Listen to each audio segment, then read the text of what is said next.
Hi, and welcome to the Punk CX podcast. My name is Adrian Swinsko, and I'm an advisor, best-selling author, speaker, and general explorer when it comes to customer and employee experience. I'm really interested in figuring out what it takes to build organizations that produce better outcomes for both customers and employees.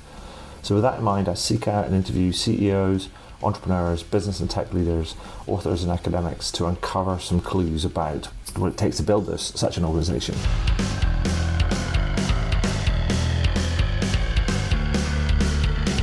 Now, some of you may know the podcast as the Rare Business Podcast, but I decided to rename and rebrand the podcast recently. This is for a number of reasons. First one was to mirror the title of my book, Punk CX, which was published in June 2019. 2, because I'm a fan of punk music. And 3, it's just more fun, right? Anyway, if this is your first time listening to one of these interviews, then hello and welcome. And please do dive into the archives at adrianswinsko.com, as I've now completed over 300 of these interviews in the last few years. If this is not your first time listening, then welcome back and thank you. Anyway, that's enough from me right now. Let's get into the interview. A big thank you goes out to the folks at Sugar CRM for sponsoring my podcast this month. Now, Sugar CRM is the provider of the #1 rated customer experience platform, which is trusted by thousands of companies all over the world and helps them achieve high definition CX. Recently, they released their new CRM and sales impact report, which surveyed 1,000 sales professionals from around the globe on what's driving or stalling revenue and customer engagement.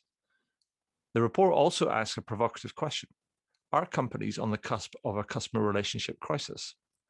To find out the answer, find the report in the resources section of sugarcrm.com. Now, let's get back to the interview. So welcome to the next edition of the Punk CX podcast. With me today, I have David Campbell. Now, David is the Vice President of Product Marketing at Sugar CRM, where he leads the team and that plans and executes go-to-market strategy for all of Sugar's products and services. Hi, David. How are you doing? I'm doing well, Adrian. Thank you for having me on your podcast. You're very welcome. Now, David, for the benefit of listeners and the readers of the highlights that are not familiar with yourself or Sugar CRM, can you tell me a little bit about yourself, your work, and so just generally a thumbnail sketch on yourself? Yeah, great. So I'm originally very much a tech nerd. I went to school to learn how to program computers, did that for many years. And then I went into product management and product marketing because I was really curious about what it is that makes products successful beyond just what they do. Right. What are all the other things that you have to put in place in order to make a product very successful in the marketplace?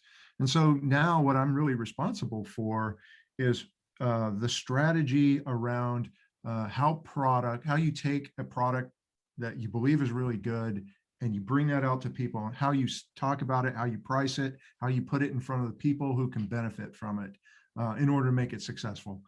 And I've devoted the last 20 years of my life really to that. And right now at Sugar, I'm helping Sugar do this in the CRM and customer experience space, helping them refine their messaging, helping them specify their products with the features that they need, and helping them differentiate in the marketplace. Perfect.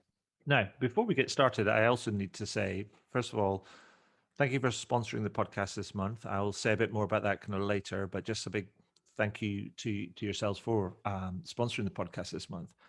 But in preparation for setting this interview up, we were talking about CRM, and you told me that CRM has been around for 25 years now, or just over 25 years. And I thought, given that, it might be useful to ask you, what sort of report card grade would you give CRM at the moment? And what sort of comment would you write at the bottom of the report card? You know, that sort of thing where you get a report card from school where it says, C, must try harder. And I thought, well, it wouldn't be useful after 25 years. What grade and comment would you give CRM right now? Well, it's interesting because I'm now in an industry where companies desperately need our products, but as an industry as a whole, we are desperately underserving our customers. Right. So the grade that I would give would be a C minus at best, with a note saying ambitious but well off the mark. Blimey. And crumbs. Well, let's move on from that because nobody likes to get a C minus.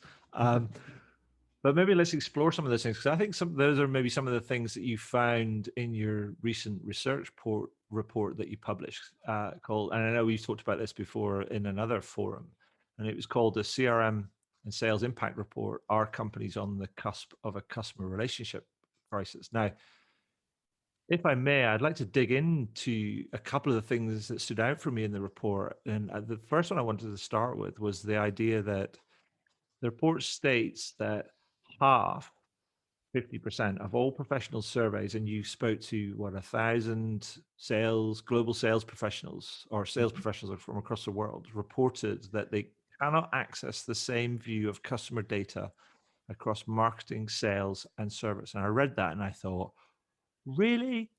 I was thinking, crumbs, what are people not getting here? I mean, is this sort of thing like silos and the barriers that silos create for delivery of as a barrier to kind of delivery of great service and experience have been talked about for ages, yet we're still here. I mean, 50% for crying out loud. I mean, what needs to change, David? Well, there's a lot of things, really. I mean, one of the biggest obstacles, I think, is sort of organizational. A company has to be able to organize itself in a way that makes sense, but the organizational structure will, by default, impose a way of thinking. So when you divide your company up into marketing, sales, and service, for example, Mm-hmm. you've now created three separate containers for all the people who deal with customers, right? And meanwhile, on the customer side, they just see it as one company, right? They don't see it as three separate organizations. And when those organizations each have their own set of goals and tactics and responsibilities and metrics and all of those things, they tend to start thinking very siloed. What do I need to do to improve my processes, without a whole lot of thought given about, well, how does this affect the process that the customer sees? And are we creating these processes and policies that kind of operate maybe even against each other, but certainly not in coordination with one another? I mean, yeah. I mean, it just seems so short-sighted to me. I mean, it's the idea that why, let's say, as a salesperson, you wouldn't know, or how as a salesperson you wouldn't know what sort of marketing material potential prospects are responded to when you're sort of like when you get in touch with them, and then further down the life cycle, that a service person wouldn't have access to that sort of information to better understand, if you like, the context and the background about where they are at in the relationship. It just feels so short-sighted, and it makes me think about, is it do we have to go beyond sort of the market organizing ourselves beyond sort of marketing, sales, and service? Are we doing a different organizational structure, or do we just need to bang some heads together and say, come on, people, kind of like sort your crap out? Well, I think you do have to take a step back and look at it from a customer's perspective. I mean, the person who leads sales, their usual responsibility is to ensure that they hit quota, right? Whose responsibility is it to ensure that a customer has a unified, very well thought out experience wherever they deal with the company? It's not support, because support's more worried about closing support tickets. And it's not really marketing, because they're more worried about brand awareness or generating leads. In many companies, that does not exist. And then even if it does, a lot of technologies come up short in terms of allowing all these different departments to share a common view. And that's reflected, I think, in the results from that report. Yeah, absolutely. then there was another part of the report, another statistic in the report that made me think about salespeople, and there's sometimes the poor cousins in the whole experience sort of mix. I don't think they necessarily get thought about very much, because the report stated that 53% of respondents report that the administrative burdens of their CRM causes friction for their sales team, and the average sales rep spends only 54% of her or his time actually selling. And this made me I was like, wow, really? And it made me wonder if sales folk were ever considered when CRM systems were being designed, or are they currently being considered now that, as CRM systems are being designed these days? Well, I would like to think that sugar is considering that, because Well, um, here's the thing. If you you mentioned earlier that CRM's been around a long time, 25 years. But if you go back to the origins of that, the value proposition was very much, hey, you take all of your information about your customers that you know, and you mhm, put it all in the system. And mhm, you take all the information that's swimming around in sales reps' heads about the deals that they're working on, and you put that in the system. mhm, And if you do that, then you, Mr. Sales Manager, can have visibility into all of your customers and the status of your pipeline at your mm, fingertips. And which is great. That's awesome. But it kind of put the burden on the reps. The mhm. reps were now responsible for taking this information and making sure that the CRM was kept up to date. Right. Meanwhile, the primary way in which they get compensated, in which their performance is judged, is based on attainment of quota. Mm, So if forced to choose between doing activities that help me attain quota, or doing activities that help me just log what I'm doing, they're going to go and get the quota, as they should, right? So what's really important is that systems recognize that you can't put all the burden on end users, sales reps in particular. The system needs to take that burden and take it on itself and automate the collection of that data, automate the processing of that data, and then to give back something to those reps to actually take that data, process it, glean insights from it, and then present it back to sales reps at the time that they actually need it to help them do their job better. And that kind of flips around the value equation so that they're actually getting more from the system than they're putting in. yeah, because it seems to me like one of the central themes around experience and the design of experience, and one of the aspirations is to try and make things as easy and straightforward for users or customers or consumers. Now, if a salesperson is a user of a CRM system, but they're spending, you know, uh, only it's the system is preventing them from selling like 46% of their time.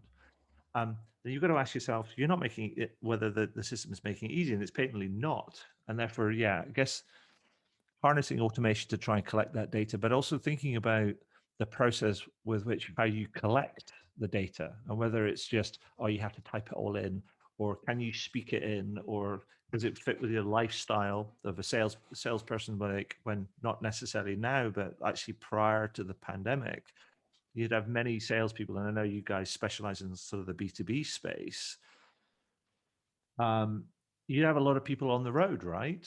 And so you guess you've got to think about what is the user's context and user experience, and how can you make the collection and the delivery of that data kind of easy so it fits in with the rhythms of their kind of like work life, I guess. Yeah, exactly. You have to, and this is something that we've put a lot of investment in, is figuring out the intersection between how reps do their day-to-day job and the Mm-hmm. types of things that they're doing and where they do it at, along with how customers want to be communicated with, right? 10 Right. years ago, perhaps it was enough that you had a website that a customer could go to, or you had an email address, and they would communicate with you this way. Now customers expect to be able to do it over social media or over their phone. Mm.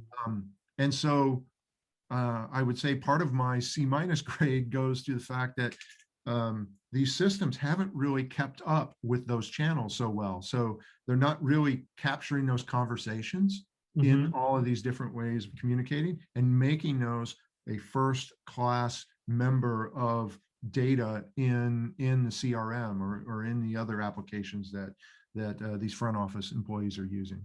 Absolutely. So going back to the research report, I want to share another couple of statistics, quite astounding statistics, really. And the first one is 50% of all respondents to the survey reported that their organization's sales team cannot access aggregated customer data across marketing, sales, and service systems. Now, we sort of heard a similar thing from before, but on top of that, over half, and 57% specifically of respondents reported that they had trouble predicting when customers would churn, which that number spikes when you think about the banking and financial services industry or sector. It spikes to 73%. And I was a bit like, blimey. And then I thought made me think about the title of the report and where the report, the subtitle of the report asks the question, are companies on the cusp of a customer relationship crisis? And I thought to myself, you know what? I think you guys are just being kind of like nice, because to me, the simple answer is we're not on the cusp of it. We're already there. We're just not talking about it as yet. I mean, right? Yeah, we're really living it. We're not about to live it. I think that's absolutely true. I also think that when it comes to predictions, if you look at the way that most of these systems are designed, candidly, most of them are designed to track current state really, really well, right? They can tell you how many support cases, for example, a customer has at any given time opened. They can tell you where they stand in the pipeline and how much revenue is on the line and whether they're part of a forecast or not. And they can tell you how they've interacted with certain marketing campaigns. What they can't tell you as well is all the things in the past that they've stopped tracking. So they might not be able to tell you things like, well, how long are customers actually spending in each stage of the sales funnel? Because if I had that information, I might be able to improve my sales funnel or at least know where to direct my efforts for improvement.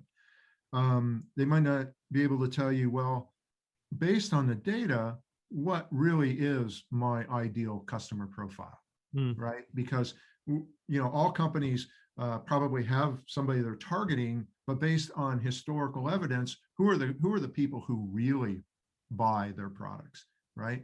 Or the other question, which is, which of my customers are about to churn? Right.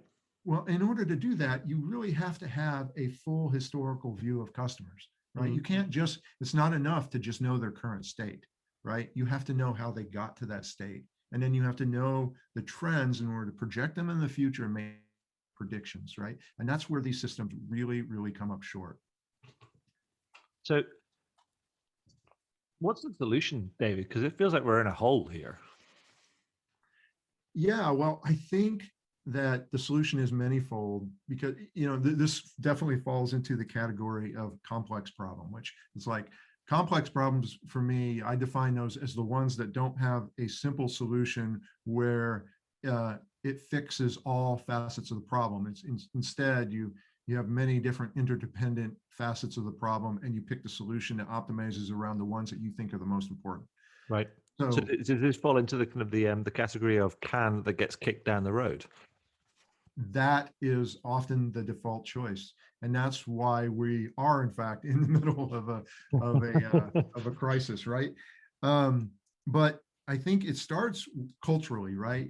First you recognize the thing that you put your finger right on, Adrian, which is somebody needs to be responsible for looking at your entire interactions history with customers from a holistic perspective, not just from the perspective of sales, not just from perspective of support. And then you need to have the technology there that supports a holistic view and an integrated CX process that spans multiple departments. And then, of course, you need to have people who are really, really well trained and know how the experience, the ideal experience, what the vision of that is, and how to achieve it when they're dealing with customers.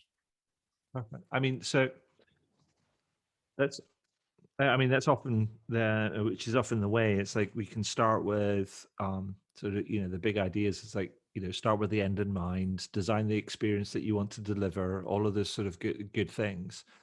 But sometimes it can feel a little bit esoteric, and so do you have a couple of examples of firms that are sort of leveraging and benefiting from your tech and approach, and that you can share with us and tell us a little bit more about what they're doing and how it has benefited them, just to bring some of that sort of to life, and so people can see, I guess, CRM done right can what it can be, what it can produce. Yeah, I do. I've got one that I really like to talk about, because these folks, they actually talk more about their entire customer experience rather than just about us. And it's great because it illustrates the sort of taking a step back and designing this thing the way we were talking about. So the customer is backcountry, Okay.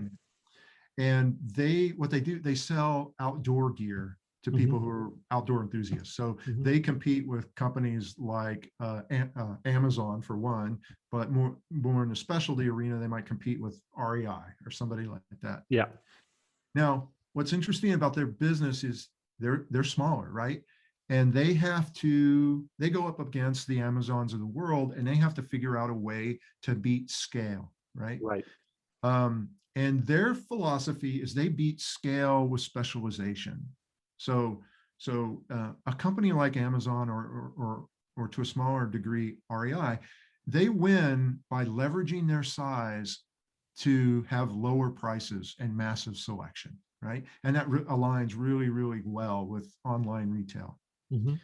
So the backcountry answers is different. What they do, they recognize that there's a problem with that model, and that's customers who are buying things online from a giant retailer.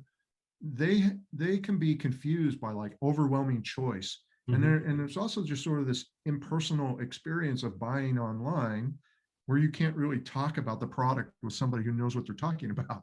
Right. So Backcountry's answer was, okay, we're going to ramp up the human connection aspect, the personalized experience. So Okay. we're going to provide a white glove service, and that is going to, we're going to empower our reps to be able to go the extra mile for customers. And what that means, the way they enacted this, is those reps aren't called reps, they're called gearheads. Right. And they are sales reps in one sense, but they're more like a combination of a concierge mixed with an expert advisor. Right. So these guys are like genuine enthusiasts, outdoor enthusiasts and experts. Some of them are former pro athletes or former Olympians. They have extensive training. They actually know what they're talking about when it comes to their products, and they blend in service and sales. So what they do is they forge actual real relationships with customers. Imagine that. And they've been known to meet up with customers in real life to go do outdoor adventures. They do things like they call back to find out how the shoes worked out that they sold them, right? Right. But then they'll do other things, like they'll proactively give recommendations on gifts because they remember that this person's wife or husband's, their birthday's coming up next month. Or they'll check in because they'll know that one of their customers is recovering from knee surgery, and they'll check in just to see how that's going on.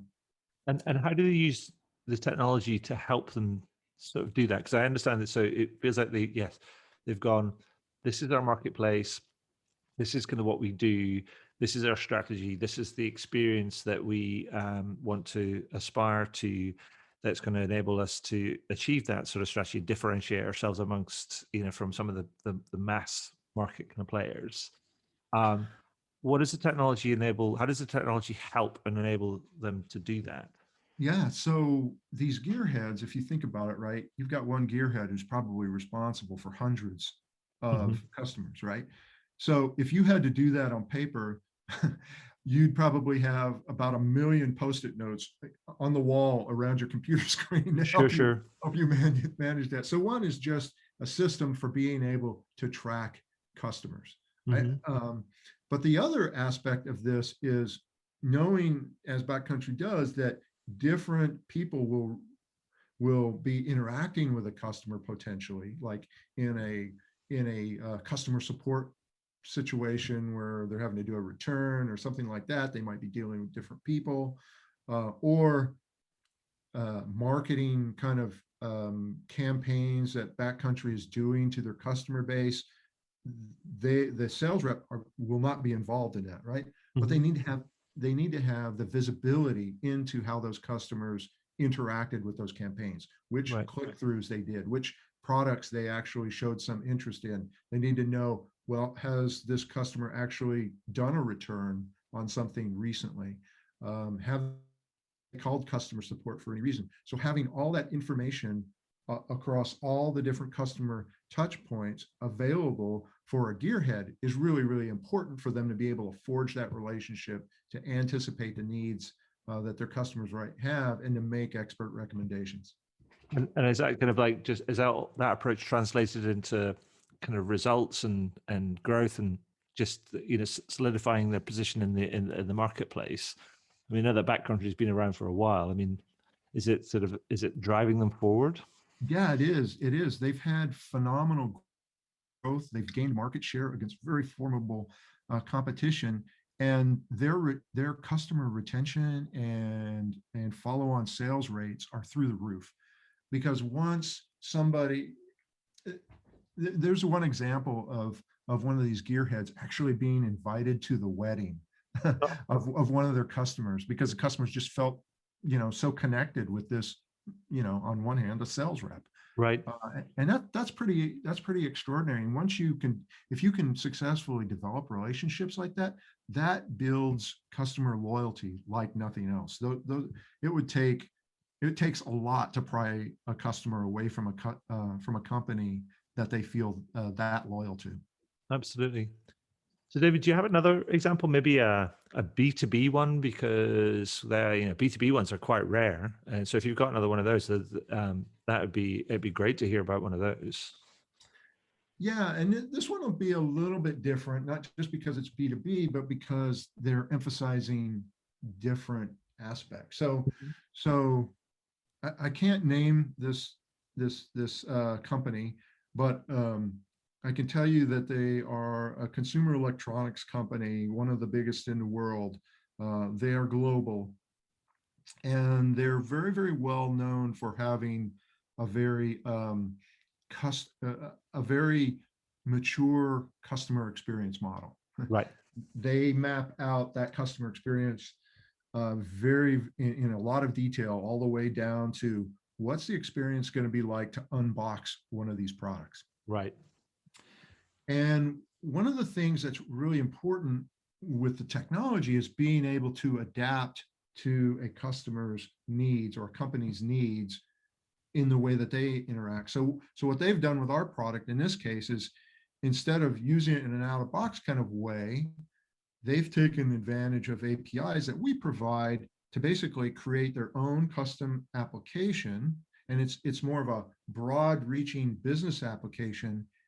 And they use our technology to provide embedded CRM services to that application. So they own the entire end user experience, and what we're doing is providing the CRM plumbing underneath. And that's very interesting, because they've been able to integrate it with other back office kinds of processes, like, you know, order management and inventory and fulfillment and that kind of thing.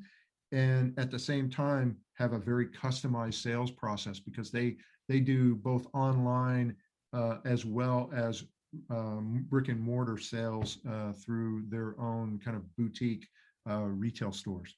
So does that mean they're just sort of taking a more of a headless CRM, headless architecture sort of type of approach, but they can still benefit from the data analysis, the predictive, proactive data sort of analysis, that kind of, I feel like, functionality kind of and benefits that come with the technology? That's right. That's right. And so the way they kind of divide those out is like the people who sort of at a at a lower level, the people who are actually like selling, actively selling reps, people actively supporting products, uh, they tend to use the customized application because it's all optimized to provide maximum efficiency for their very specific process.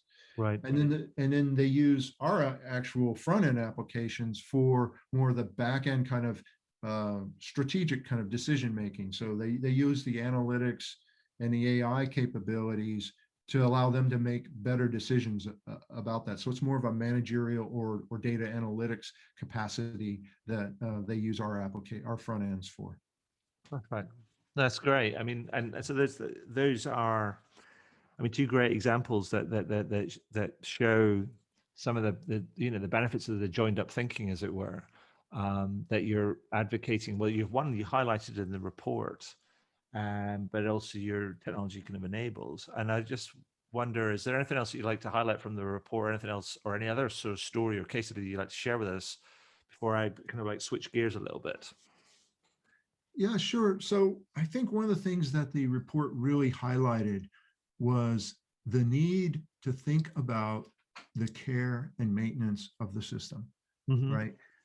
That you can't just dump all of the responsibility for that onto users because that's almost a guaranteed way of ensuring that the data that's kept in that system goes out of date because eventually people get tired of doing it. Yeah. So it's really important to look at systems that automate the collection of that data to the highest degree that you possibly can within the constraints of your business process. Okay. Perfect. Thank you. So, as I say, I want to switch gears a little bit, and because I know that you are right in the heart of the experience and CRM sort of landscape, working closely with clients, designing new products, designing and developing new products, and developing new sort of technology. So, I thought it'd be useful to ask you and to you to give me your view on what do you think the future of service and experience sort of looks like sort of like in sort of 2-3 years time, and what do you think some of the biggest challenges are in front of us that we need to navigate? Right. So I think with the pandemic and the growing transformation of business to online experiences, Mm-hmm. I think backcountry's experience is not unique. I think that customers in all sectors are becoming more and more wanting of personalized experience. Mm.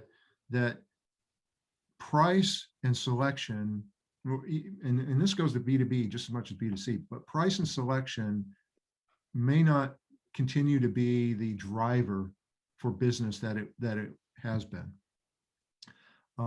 especially with the pandemic, because it's forced us to have to live that way, right? Mm-hmm.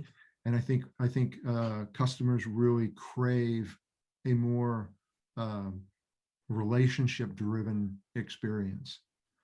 And I think from a technology standpoint, it's going to be the applications that support that kind of experience that are going to be the most successful going forward. And they need to do it in such a way that they shield end users from that complexity, and they shield, most importantly, customers from that complexity. I think that's going to be absolutely vital. And what sort of do you think standing in the way of firms achieving that? Well, obviously, I think I'm just about to answer my own question. Obviously, solving many of the barriers that have been highlighted in the report. But are there other kind of ones that you think that will stand in the way of ambitious firms achieving that? Well, I think one of the biggest things is siloed thinking, obviously, because it really does require you to look at it from the customer perspective, and most companies are sort of engineered to look at it from a departmental perspective, from the inside going out. And then I think another barrier is going to be is well, let's talk about a little bit of a different one, a process barrier, and it's related to siloed thinking, but processes are often designed so that they focus on particular organizations, Mm-hmm. and the handoffs between organizations are usually really weak, and those are usually where the weak points of a customer experience are going to be. And I think one of the biggest barriers here is looking at how handoffs occur between processes and making those as seamless as possible, Mm. and using technology to help in patching up those seams. Yeah, I remember speaking to a friend of mine, James. He's a big sort of data analytics and sort of process guy, but primarily in the sort of service and experience space. And he's worked for some big organizations. And he said to me once, he says, the fascinating thing, he says that most of the problems occur in the gaps between teams. Mm-hmm. It seems to be it's a bit like running a relay race. The best relay teams are the ones that get the baton round the best, and therefore are the best at the handovers. And it said that, but the problem is those are the things, the passing of the baton, as it were, is often where the most problems occur, but it's often where we pay the least amount of attention. Yeah, it's funny. It's the handoff point. There's a handful of outcomes that can happen on a handoff, and most of them aren't good. so so it really behooves a company to really pay attention to those. But once again, organizationally, it might not be somebody's responsibility to ensure Mm-hmm. that those handoffs are handled really, really well. They're one of those things that don't get looked at because nobody's performance is judged by how well they're done.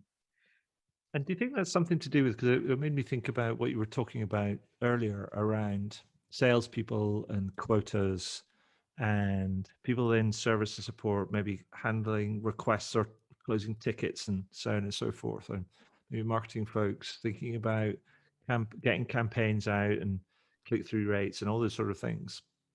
And made me think about this sort of siloed thinking, but also the idea that different teams are also incentivized in different ways, and therefore that doesn't necessarily encourage alignment, and maybe doesn't encourage overall responsibility, or people encourages people to take responsibility for, maybe like you were talking about, the handover.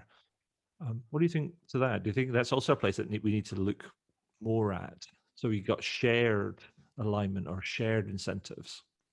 I absolutely do. I absolutely do. I think it really helps. I think sometimes it helps to have somebody whose job it is to kind of be at a higher level. Like, for example, one of the biggest, as you know, one of the biggest barriers to sales and marketing success is really that alignment of sales and marketing to ensure that they're working together and are actually measured this a similar way, that their processes are helping each other out, right? Because usually marketing is responsible for producing leads for sales, right? Mm-hmm.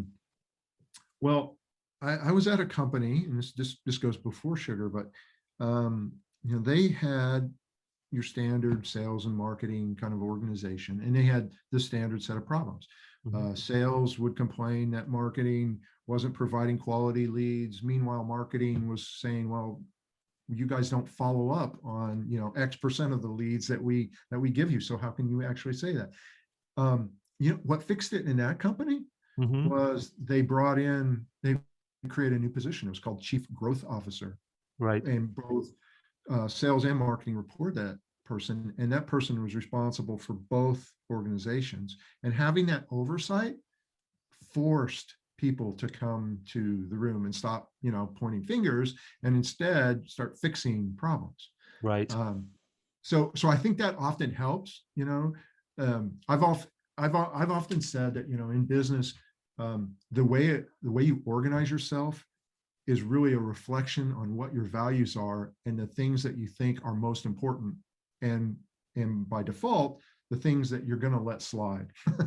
I love that. I think that's absolutely spot on.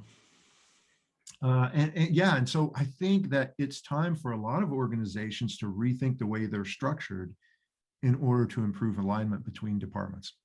Awesome. So, David, we talked about quite a lot, but to try and keep it simple for people and to help people get started, I was to ask you to boil it down to people and say, well, if you want to improve the service or experience that you deliver to your customers, I mean, what would you advise them to do first? Where should they start? I actually think that taking a step back and just thinking about what their customer experience is today, how that works, and what the set of steps and the set of things that a customer goes through in their lifetime with you, and then take a step back even further and say, well, what should that experience be? What do we want that experience to be? And then also importantly, how does that align with our value proposition as a company? And the reason I want to align it that way is because the most effective companies are the ones who have a very simple value proposition and then basically move heaven and earth in order to ensure that they meet it for their customers. Very simply, it's not the ones who look at customers and say the customer's always right. It's more the companies that go, this is our value proposition, and we're going to do whatever it takes to ensure that our customers receive that value. Perfect. Love it. Thank you. So now, as I said previously, I just want to say thank you again for sponsoring the podcast this month. And I'd like to point folks listening in to this to your website and the reports. The website is sugarcrm.com. By the way, you can find the report under in the resources section. Just go to the resources section and search for the CRM and sales impact report. But apart from that, so yeah, first of all, thank you. He says, can put his hands together to thank you on an audio recording, which is a bit daft. But is there anything else you'd like to point folks to before I ask you my two ongoing kind of like word association questions? No, Adrian, you pointed them to our website, which is exactly where I would like them to go. Perfect. So, David, before we go, as you know, as I explained before we got started with the interview, I've been doing some ongoing word association collection since I published Punk CX back in the summer of 2019. And what I've been doing is been asking every interview two things, two questions, that is. And on the first one is no pressure on this one, obviously, because I've got a list of 123 different words, which shows that Punk CX is a bit of a broad church when it comes to word association. So your challenge is to try and pick a word that's not on that list. Oh my gosh. Okay. So what one word do you think would describe, or one or two words, let's say, do you think would describe a punk approach to customer experience? I know this one's on your list, but it's the right one, so I'm going with it. Simplicity. That's what it's all about. Absolutely. And so my second one is, what company or brand do you think epitomizes a more punk CX ethos? Well, this is funny because I'm in the complexity business, actually. I'm in technology. We are complex. This is just a condition of business for us. But my job is actually to make the complex be a lot simpler. And so sometimes I feel unqualified to talk about simplicity. But I was talking before about picking a value proposition that's really simple and then just aligning everything you do around it. And that's really, there's a company that I bought a product from. They're not one of our customers, but they're called Carved. And all they do, they sell cases for cell phones. But these cases are like they're actually like one of a kind art that is made from really highly figured wood and this beautiful epoxy resin. And the entire experience of choosing your case, of the box opening experience, of the communications and follow-up that are done from your reps, to the way that the case is actually made and presented to you, it's all around this idea of getting this one-of-a-kind art piece to basically personalize this very impersonal device, of which there are millions upon millions of devices just like it. And I love the way they did that. I love the fact that they looked at everything about the experience of buying this product and aligned it with this value proposition of making your phone into a one-of-a-kind object. Nice. So check them out. I will do. Thank you for that. That's great. So David, just want to say that finally for me, that is, thank you for sharing the report with me. Thank you for sharing your time and your expertise and your insight with me in terms of discussing the report and its findings, and also about what Sugar CRM is about and what you guys are trying to do over there. That's been awesome. So yeah, thanks very much, man. Oh, it's my pleasure. I really enjoy talking with you. I learn something every time we do, and because I deal in technology, and because you deal in Punk CX, you kind of keep me grounded, right? I mean, we get often in the technology business, we get kind of wrapped up in our own marketing spiel about things, and we use colorful, highfalutin language. And, Punk CX says at the end of the day, you've got to bring it back to just servicing your customers. I mean, like the fact that you get like just awestruck by these statistics going, I can't believe companies are still working this way. Yeah. You should be amazed and outraged by that. And so should I. And so I really enjoy talking with you because it reminds me to be that way. Oh, thanks, David. You bet.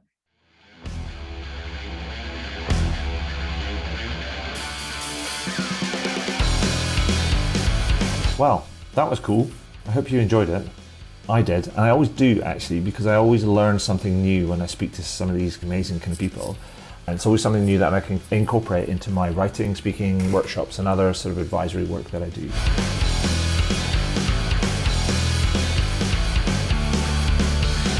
Now, if you're interested in learning about any of that sort of stuff, then you can find out more about how I work with clients over at adrianswinscoe.com. One final thing before I go, please consider heading over to iTunes or Spotify or whichever podcast platform you choose to use, and do leave a review. Every little helps, as they say. Anyway, that's all for now. Thank you for listening, and do tune in again soon. All the very best. Cheers. Bye.